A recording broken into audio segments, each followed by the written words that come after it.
kalau ada perempuan tidak ngomel, pasti ada kelainan. Benar, hobinya itu perempuan ngomel. Dan satu lagi Pak, perempuan itu ahli sejarah. Sekali Bapak bikin kesalahan, sudah wassalam, nggak bakal itu dia ulang Pak. Pak, coba dinasehatin, dia punya salah, bagaimana caranya dia ngomong supaya kembali kepada kesalahan itu ke kita. Itulah perempuan, memang begitu fitrahnya perempuan. Ibu-ibu mau ndak digosipin? Mau ndak ibu digosipin? Ndak mau toh? Nah itu setan juga ndak mau digosipin. Dan digosipin setan itu di pengajian. Maka dia goda lagi kita setelah tiba di sini. Ndak usah aku dengar ceramah, ndak usah dengar ceramah, pegang HP-mu, pegang HP-mu. Jadi ibu-ibu yang pegang HP sesungguhnya kena godaan setan. Bagaimana ibu mau dengar ceramah kalau ibu sibuk begini? Iya toh? Sudah dikasih tahu masih juga dipegang. Aduh, ampun saya. Ibu-ibu simpan dulu HP-nya, bisa ibu? Bisa? Bisa ibu? Bu, saya sangat menghormati acara ini. Ya, saya sangat menghormati. Baru 2 hari lalu Ibu Andi Tendri WhatsApp saya. Biasanya orang ngantri berbulan-bulan. Teman pun belum tentu. Saya alhamdulillah ada di sini. Saya bilang insya Allah boleh, tapi saya ada acara pagi dan siang. Acara ketiga kalau mau, sholat asar berjamaah. Saya minta asar berjamaah. Kalau keundangannya di situ jam 4, jam 5 baru kumpul ibu-ibu. Coba kalau undang sholat asar berjamaah, alhamdulillah dapat pahala berjamaah. Nah, saya sambil nunggu ibu, tidak lihat ibu saya tidur tadi di sana. Capek karena menghormati acara ibu, saya ikhlas datang. Jadi tolong hargai juga perasaan saya. Caranya simpan HP. Bisa? Karena kalau ibu pegang HP pasti tidak konsentrasi dengar ceramah. Ya, Ustadz kita mau rekam. Kalau ibu rekam gambarnya tidak jelas, suaranya bising. Bagaimana caranya Ustadz? Itu ada. Saya bawa kamera. Ibu diam, tenang, biar dia yang rekam. Tapi kau bawa pulang kameramu Ustadz, tenang, nonton YouTube. Pengajian Majelis Taklim An-Nur. Sudah nonton, jangan lupa like and share. Sudah ibu ya, bisa ibu? Bisa simpan dulu HP-nya. Ibu-ibu yang pegang HP selama saya ceramah, saya doakan suaminya kawin lagi. Amin ya Allah. Baru disimpan itu. Ya. Waktu yang ringkas. Bapak ibu, bapak-bapak saya tanya, mau ndak wafat dalam keadaan tawaf? Bapak mau ndak merindukan ndak meninggal dalam keadaan tawaf? Mau. Ibu-ibu mau ndak meninggal dalam keadaan sa'i? Bapak-bapak mau ndak meninggal di tanah suci Mekah depan Baitullah? Ibu-ibu mau ndak meninggalnya di sujud solat? Mau ndak? Semua mau. Tapi dengar firman Allah, laqad kana lakum fi rasulillahi uswatun hasanah. Contoh teladan kita Nabi Muhammad SAW. Tidak ada susahnya bagi Allah kasih wafat Nabi pada saat tawaf. Tidak ada susahnya Allah wafatkan Nabi dalam keadaan sa'i. Tidak ada susahnya bagi Allah wafatkan Nabi dalam keadaan sujud solat. Tapi di mana wafat Nabi? Tawaf tidak, sa'i tidak, solat tidak, ceramah tidak. Di mana? Pangkuan istrinya Aisyah. Apa pesannya? Ibadah paling panjang rumah tangga. Ibu berapa lama kalau sholat 5 waktu? 5 kali saja sholat. 5 kali aja sholat satu hari. Tambah bonus-bonus dengan sunnah. Ada ndak di sini sholat 5 waktunya duhur 10 menit? Ndak yakin saya. Yang ada duhur 3 menit. Ya toh? Itu pun yang 3 menit lengkap dengan ingatan WhatsApp. Ini kan? Ayo, haji. Berapa kali bu haji? Saya tidak yakin ada yang sampai 10 kali haji di sini. Coba. Jadi kalau kita mau mati dalam keadaan haji, peluang rendah. Kalau kita mau mati dalam keadaan sholat, peluang rendah. Tapi berumah tangga, 24 jam berumah tangga. Cari nafkah, ibadah. Mikirkan bagaimana rumah supaya bisa AC, ibadah. Bagaimana cari nafkah anak bisa sekolah, ibadah. Bagaimana bisa menghidupi sopir, ibadah. Bahkan berhubungan suami istri pun ibadah. Itulah sebabnya kalau sama istri kita tidak nyaman. Kenapa? Ibadah, setan tidak mau. Kalau teman selingkuh, godaannya besar. Kenapa? Setan. Maka ibadah terpanjang selama hidup kita berumah tangga. Nah, sekarang rumah tangga, Ibu. Baru-baru kita Idul Kurban. Saya segarkan kembali ingatan kita, sejarahnya itu Idul Kurban.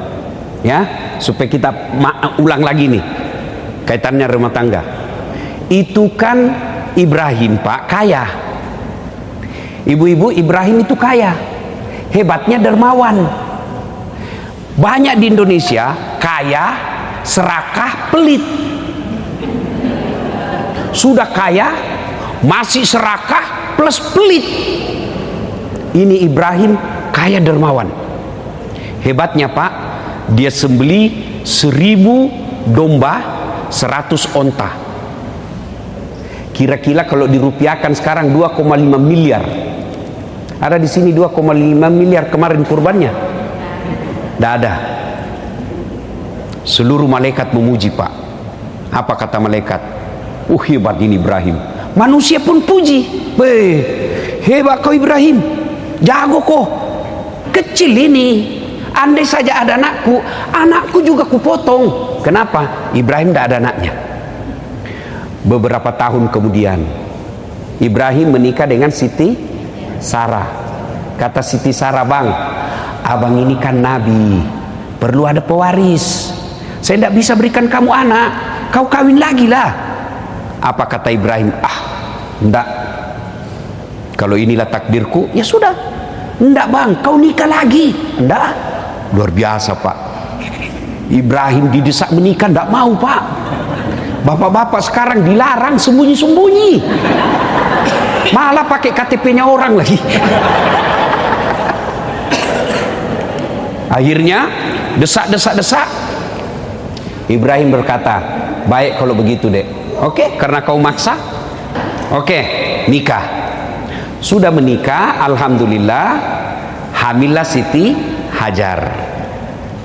Selang beberapa saat, hamil pula Siti Sarah. Ini buat ibu-ibu nih. Kalau ada sudah 10 tahun belum punya anak, coba pakai ilmunya Siti Sarah. Ya, siapa tahu mujur, siapa tahu. Ya kan? Nah, Siti Hajar dengan Ibrahim lahir anaknya. Namanya Ismail alaihi salam. Inilah keturunan kita orang Islam.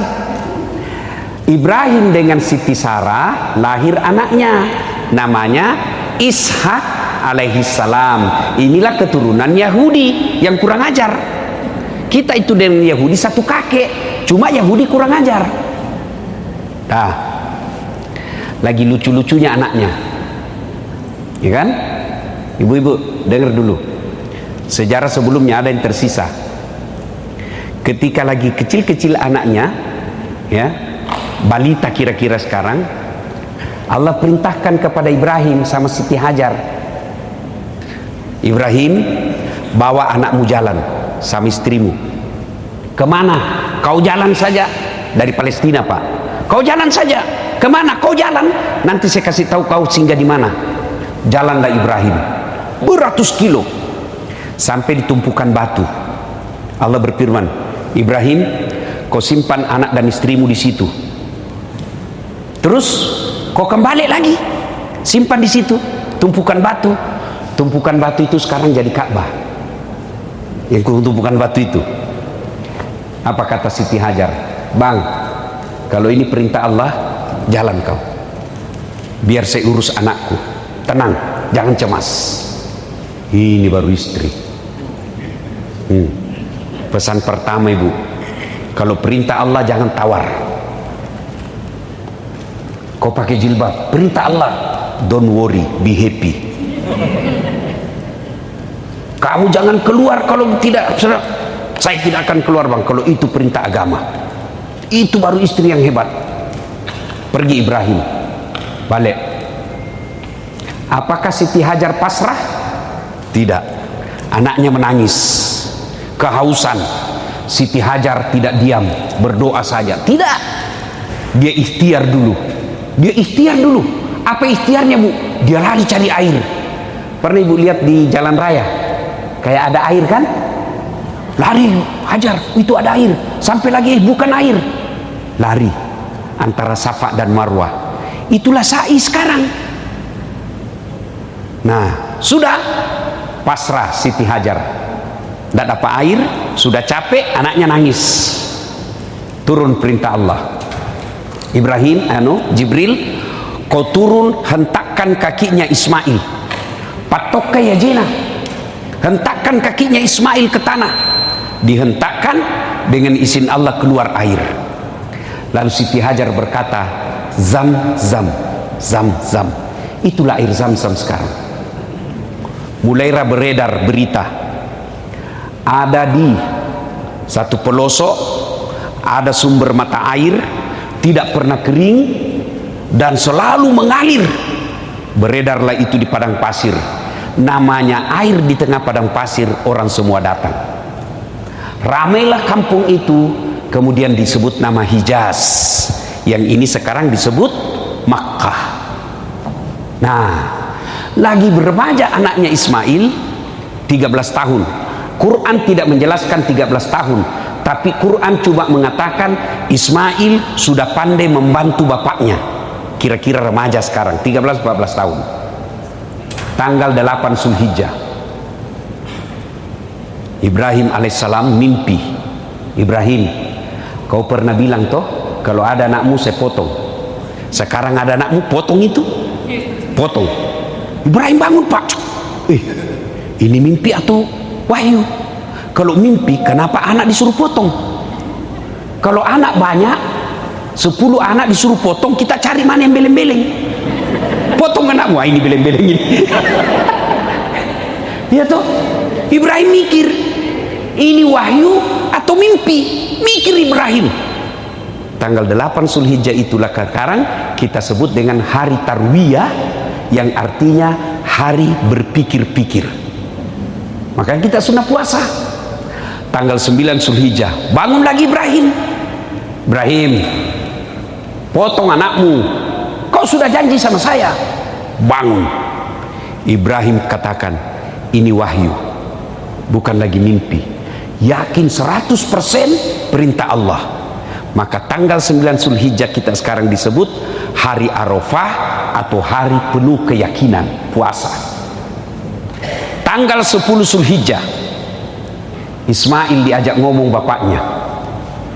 Mail. Kalau di Makassar Mail. Ismail. Mail, sini kau dulu. Apa Pak? Ini saya diperintah Tuhan, gue potong kok. Bagaimana menurutmu?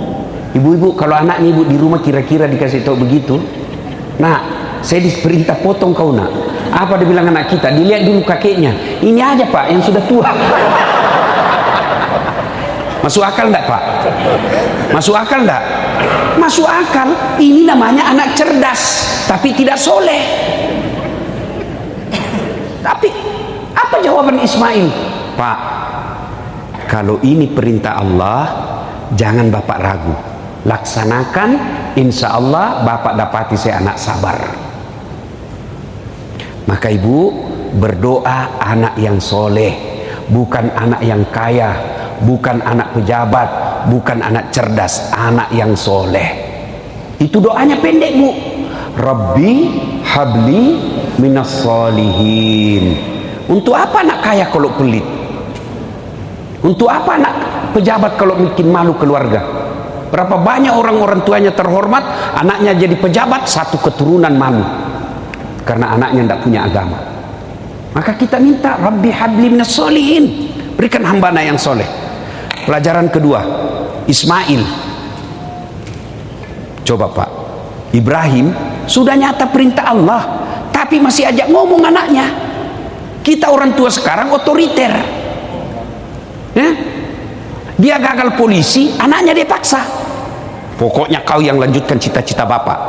Nah, anaknya mau jadi insinyur. Pokoknya kau jadi dokter. Anaknya suka peternakan, tidak boleh. Ibrahim sudah nyata perintah Allah, masih diajak ngomong anaknya. Tolong buka kakiku. Kenapa? Karena kalau saya diikat, nanti Allah berfirman menyangka saya terpaksa dan tidak ikhlas. Allah lihat itu malaikat, kau malaikat, kau lihat hebatnya ini anak. Lalu malaikat memuji Allah dengan mengeluarkan Allahu Akbar, Allahu Akbar, Allahu Akbar. Mendengar itu, Ibrahim menyambutnya dengan kalimat La ilaha illallah huwallahu akbar. Lalu Ismail menyempurnakan memuji Allah, Allahu Akbar walillahil ham. Itulah kalimat yang kita ucapkan kalau takbiran. Allahu Akbar, Allahu Akbar, Allahu Akbar. Pujian Ibrahim malaikat. La ilaha illallah wallahu akbar. Ibrahim alaihissalam. Allahu Akbar walillahil ham. Ismail. Sudah. Allah perintahkan Jibril, itu ada kibas di sorga yang pernah jadi maharnya anaknya Adam ketika menikah. Ambil itu kibas, ganti lehernya Ismail. Digantilah lehernya Ismail, selesailah kisah Ibrahim menyembelih anaknya. Seluruh malaikat memujinya. Nah, apa hubungannya dengan keluarga? Satu, ibu-ibu, ini bisa terjadi kalau agama kuat dalam rumah tangga. Carita mati anak bisa soleh kalau agama lepas. Tidak mungkin istri taat kalau dia tidak kuat agamanya. Tidak mungkin suami tanggung jawab kalau longgar agamanya. Maka modal utama dalam berumah tangga agama, bukan cinta. Sayang orang tua kalau mau kasih nikah anaknya, kau cinta Jina, maka mau gitu cintamu. Ada ji kerjanya nak, kerjanya mapan, cintanya ada, gagah, cantik, jabatannya bagus, uangnya banyak, tidak ada agama. Itulah yang mempermainkan anak kita. Tapi kalau agamanya ada, meski kerjanya tidak jelas, tapi dia punya tanggung jawab. Coba lihat anak-anak orang kaya yang tidak ada agamanya, dia hina anak kita. Banyak uangnya, tidak ada agamanya, dia tidak ada hormati itu besannya. Kenapa? Ada duit saya. Tapi kalau ada agamanya, makin banyak duitnya, makin dihormati orang. Kenapa? Agama adalah patokannya dalam hidup. Maka Bapak Ibu, agama anak kita. Saya mau tanya dulu ibu-ibu, tolong jawab dengan jujur. Bu ibu, bu, bagaimana proses agama di rumah? Rumah mewah, ada pengajian? Alhamdulillah. Jangan sampai lebih sering arisan daripada taklim. Ayo, percaya bapak-bapak, anak ini harta paling berharga. Bapak kalau ibu-ibu kalau meninggal, siapa yang doakan ibu? Suami. Jangan harap bu kawin lagi. Bener. Ada sama yang di Makassar tetanggaku, dia bilang, Ustaz, jelek betul sifatnya itu tetangga saya. Kenapa? Baru 3 bulan istrinya meninggal, belum lagi kuburnya kering, dia kawin lagi. Saya bilang, itu lebih hebat tetanggaku, belum mati istrinya dia kawin. Apa?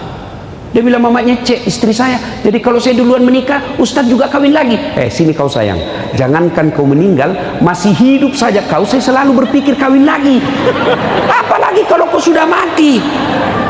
Siapa yang doakan ibu? Siapa? Anak. Apa ibu tidak rindukan? Begitu kita meninggal, anak kita setiap sujud 5 waktunya, dia doa untuk orang tuanya. Saya bukan mau takabur bu, saya bukan mau ini hanya motivasi buat bapak-bapak. Ini rata-rata orang kaya ini di dalam ini.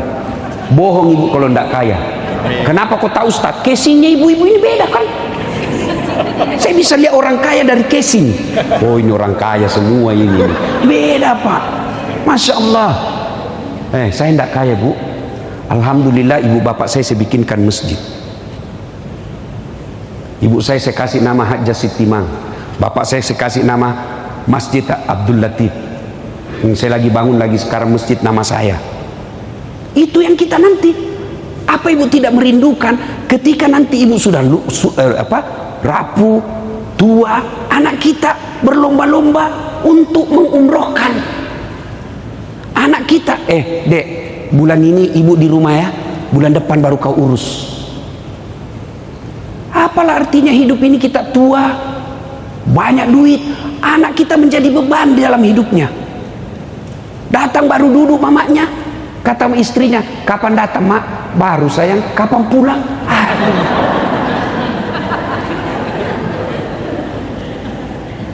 Aduh, cuma sayang. Maafkan saya ibu ya, ini gunanya ceramah. Jangan marah ibu ya, supaya ada boleh pulang ada oleh-oleh ceramah. Sayang ibu-ibu sekarang lebih sibuk ngurus kecantikan dirinya daripada didik anaknya. Lebih sibuk periksa HP-nya suaminya. Apa gunanya kau periksa itu HP-nya suamimu? Jangan ketawa ibu, saya serius ini. Ayo, datang suaminya, mana HP-mu, coba lihat. Apa suami bagaimana tidak cepat serangan jantung?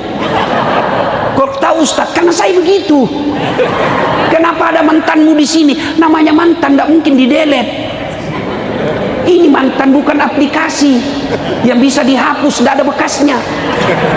Ini hati bu. Daripada sibuk ngurus HP, urus anak. Urus anak. Suamimu terlantarkan kamu, anakmu nanti yang angkat derajatmu. Suamimu selingkuh, anakmu nanti yang muliakan. Dan itu anak dia bisa bedakan mana orang tuanya yang baik. Kalau ada selisih saya gampang, orang curhat, saya mau tahu suami atau istrinya yang masalah, saya lihat mana dibela anaknya.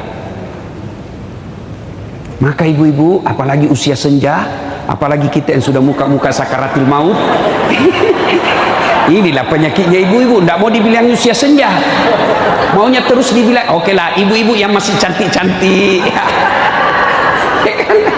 Masya Allah, untuk apa lagi? Ayo anak bu, gimana cara didik anak Ustaz? Coba tiap hari bu baru bangun, mau tidur, pengajian. Tua, bu ibu, cukup kasih makan barang halal anak kita. Barang halal. Nah sekarang orang tua lebih gelisah, malu kalau anaknya tidak punya iPad, malu kalau anaknya tidak pakai behel, malu kalau anaknya tidak punya mobil. Memangnya ada orang masuk neraka gara-gara tidak punya mobil? Yang masuk neraka karena anaknya tidak sholat. Maka penting pengajian ini, ayo evaluasi kembali cara didik anak.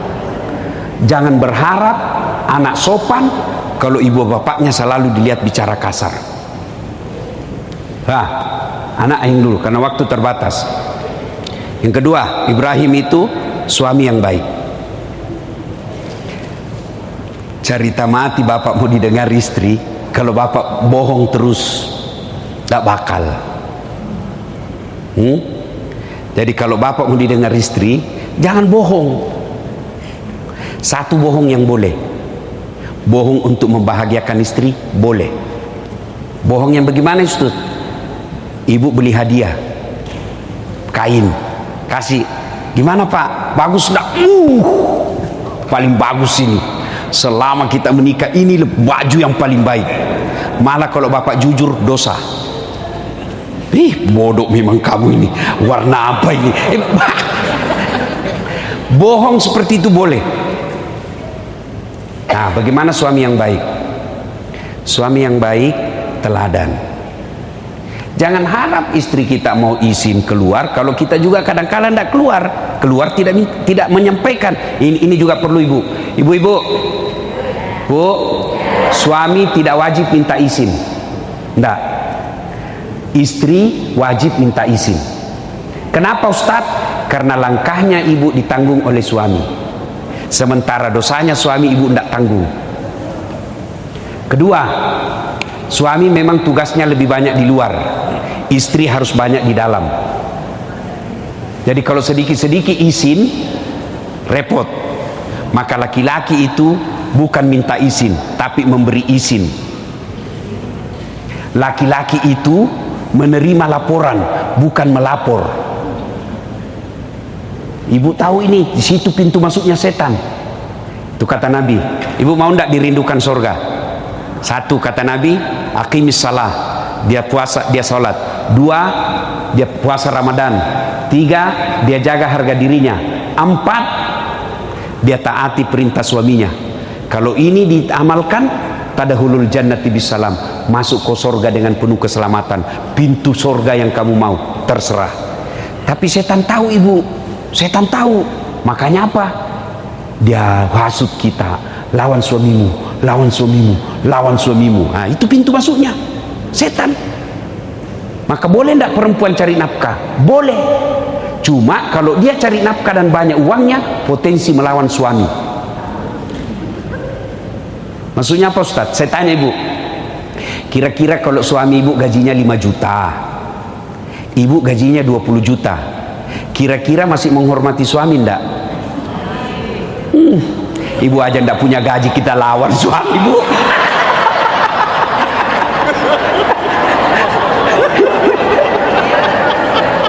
Nah, disinilah masuknya setan. Bu, kalau sholat, setan sholat. Tapi kapan ibu lawan suami, maka ridha Allah lepas. Ridhanya Allah, ada ridhanya suami. Nah, maka setan hasut kita. Curiga kok, curiga kok, curiga. Ketemu tadi cewek. Kalau ibu mau enak, sangka baik.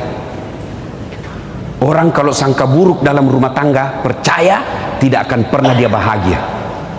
Coba kalau sangka baik, ibu, telepon suami tidak dijawab pagi-pagi, oh lagi sholat duha, mungkin enak perasaan.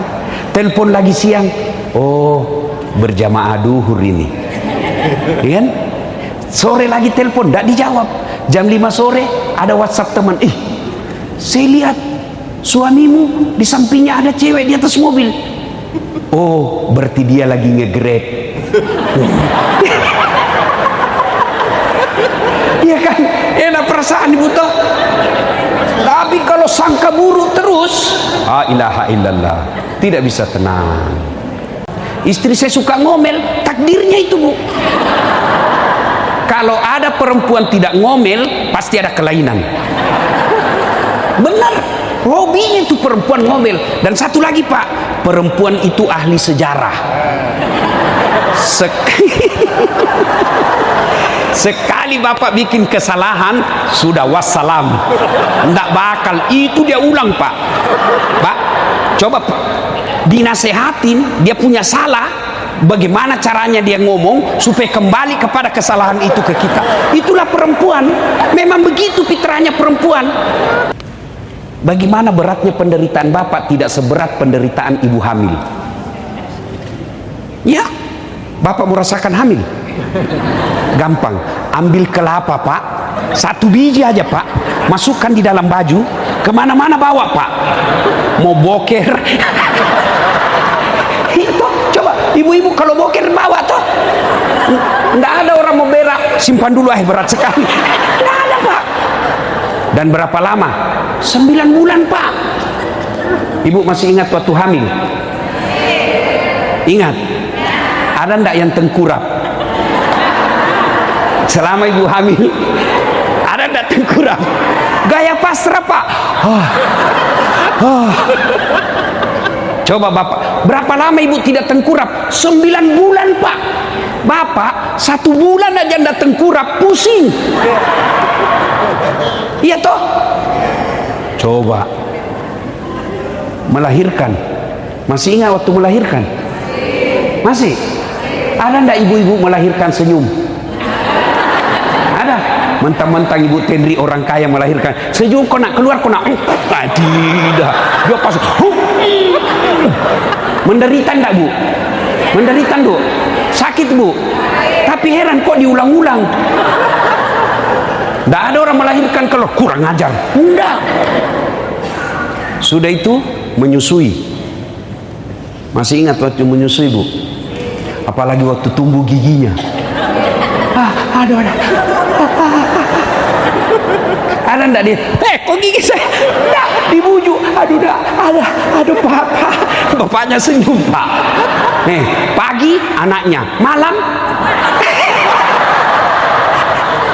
Maka Pak, kalau istri ngomel, bayangkan saja itu 3 perihnya penderitaan perempuan. Coba, lihat toh.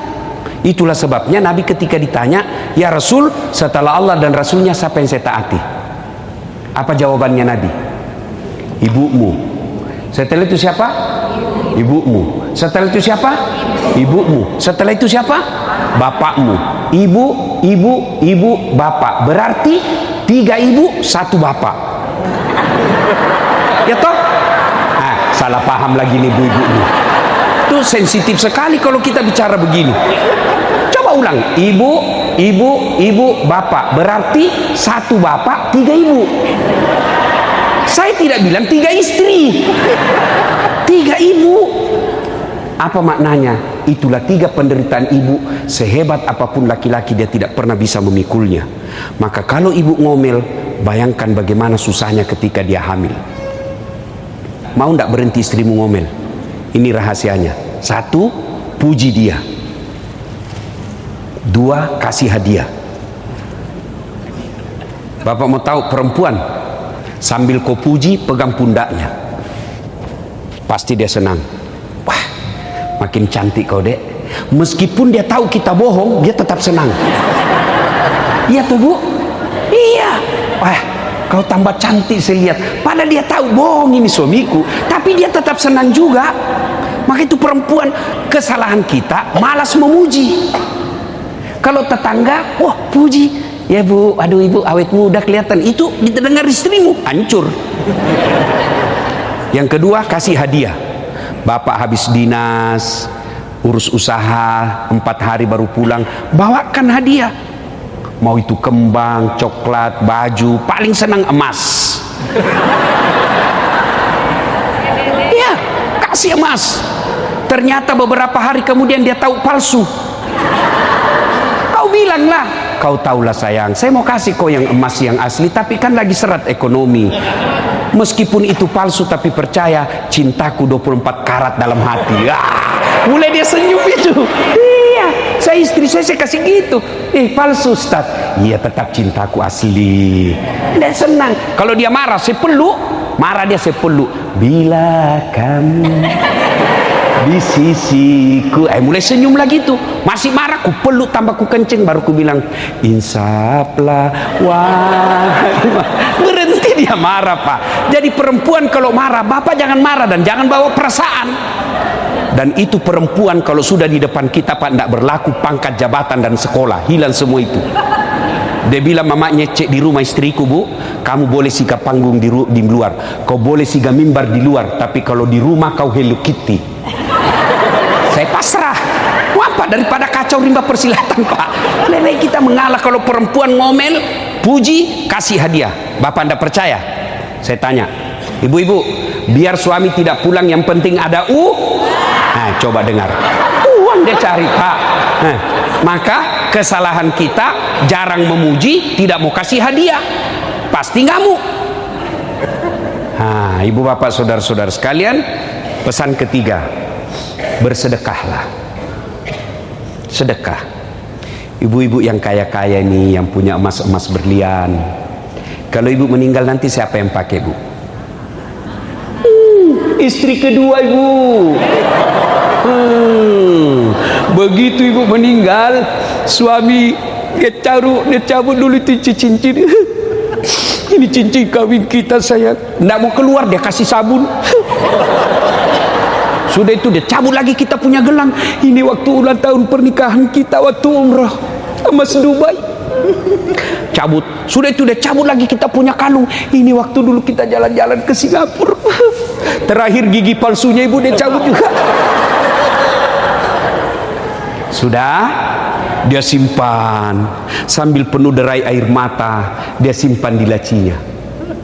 4 bulan kemudian reuni teman SMA, ketemu cinta lamanya yang sudah janda. Aduh, hancur. Emas yang disimpan baik-baik diambil kembali. Dia senyum bawakan mantannya, dek, Ini kau pakai saja ya, sudah mati yang punya.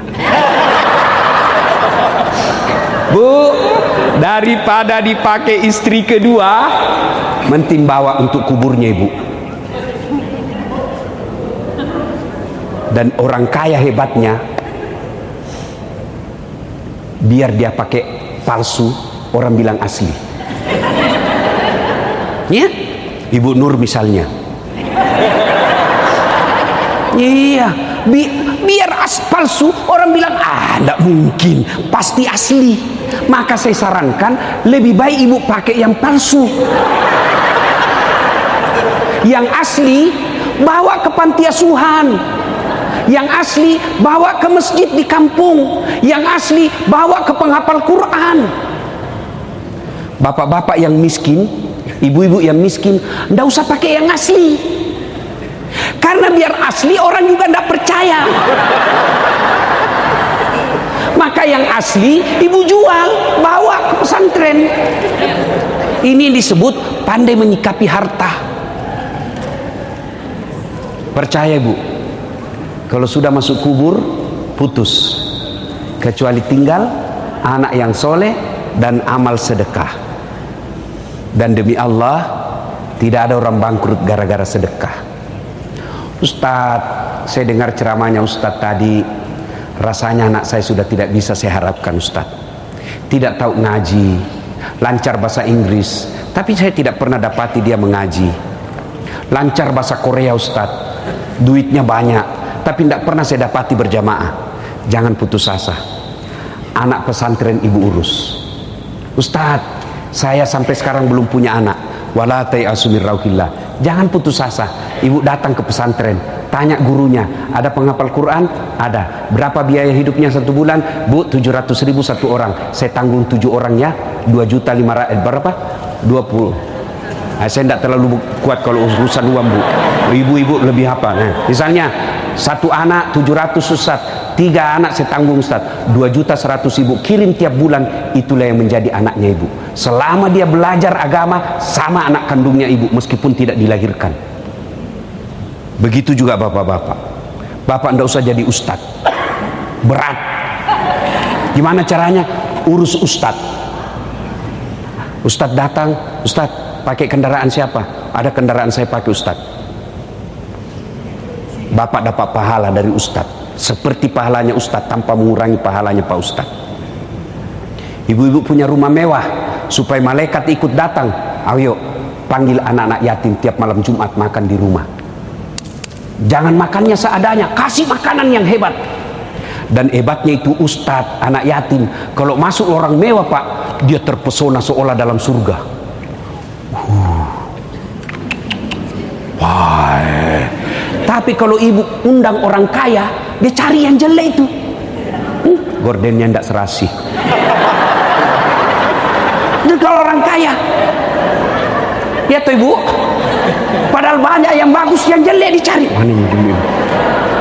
Maka lebih baik ibu panggil anak-anak yatim. Ibu-ibu, saya serius ibu. Mulai Jumat depan jadikan kebiasaan. Malam Jumat ini 5 orang saya kasih makan di rumah. Ya Allah, tolak bala. Mudah-mudahan anakku terhindar dari narkoba. Mudah-mudahan suamiku terhindar dari niat jahat. Itu jauh lebih efektif daripada periksa handphone. 1 handphone dia kasih ke suamimu, masih ada 2 di mobilnya. Kenapa begitu? Saya pelakunya. Repot juga kalau setiap saya repot, lebih kita sembunyi 2. Kau periksa, bisa dia ganti namanya. Kan ada dulu mantanku Bu, cinta-cinta monyet dulu di kampung. Setelah saya viral selalu menelpon. Saya mau blokir ndak enak, saya mau terima perasaannya istri saya hormati. Terpaksa ku tulis di situ namanya penjual batu bata. Lagi saya duduk-duduk, tiba-tiba bunyi telepon. Dia bilang mamanya cek, Ustaz ada telepon. Siapa sayang? Penjual batu bata. Bapak harus tenang, jangan panik. Tagihan itu sayang, tagihan, jangan kau angkat. Perempuan kan paling takut tagihan. Dia tidak angkat, selamatlah saya. Beberapa hari kemudian Saya pulang ceramah, sayang, tolong bikinkan teh. Saya lagi ajar ngaji, cek. Ada di situ gula. Pergilah saya, di mana? Ada tulisannya di situ. Toplesnya ada di situ, tulisan gula. Sudah, saya minum, garam, asin. Saya lihat gula pembungkusnya isinya garam. Saya pergi bawa, kenapa kau tulis ini gula baru isinya garam? Apa dia bilang? HP-mu juga lain kau tulis lain isinya. Ya Bu, daripada begitu pasti ada jawaban salah-salahnya. Lebih tolak bala dengan sedekah. Kata Nabi, siapa yang mau dipanjangkan umurnya, dimurahkan rezekinya, dan tertolak dari bencana, maka hendaklah dia bersedekah. Sedekah Ibu. Ibu punya kudung 25. Kenapa banyak sekali Bu? Pakai 2 aja orang sudah bilang gila, apalagi beli pakai 5. Tidak mungkin. Jadi gimana? Kita pergi majelis taklim di kampung-kampung.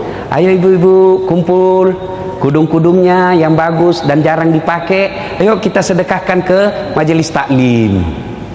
Itu baru manfaat. Simpan di rumah saja kan bingung. Mana dulu ku pakai? Sudah pernahkah ku pakai ini? Oh belum. Nggak matching kira-kira ini. Bingung. Coba kalau cuma 2, langsung selesai. Saya juga begitu Bu. Waktu masih sedikit baju saya Bu, nggak repot. Ini cek. Sekarang setelah banyak bingung. Apa ini sudah ku pakai? Karena saya pernah benar Bu. Saya ceramah, ada ibu-ibu saya lewat, dia bilang, itu lagi bajunya yang di YouTube. Ya ibu-ibu, sedekah. Mudah-mudahan pulang ini wujud konkret sedekah.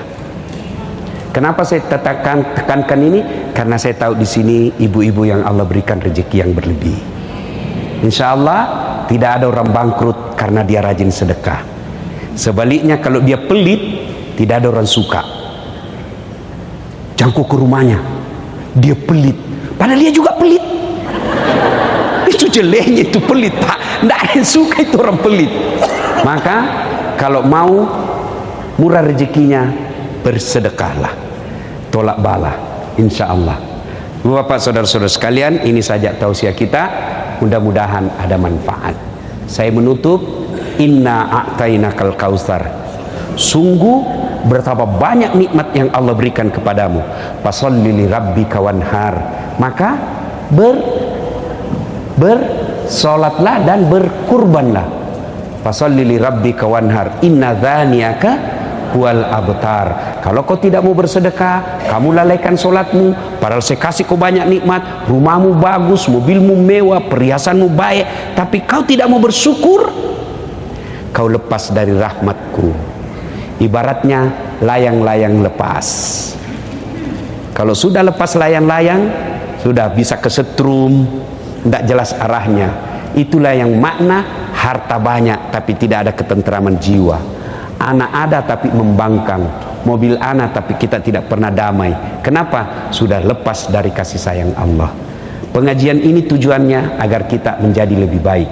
Tidak ada gunanya pengajian begini kalau pulang tidak ada perubahan dalam hidup kita. Minimal mulai kita malam Jumat ini kita punya niat untuk memberi makan fakir miskin, saudara-saudara kita yang tidak mampu. Demikian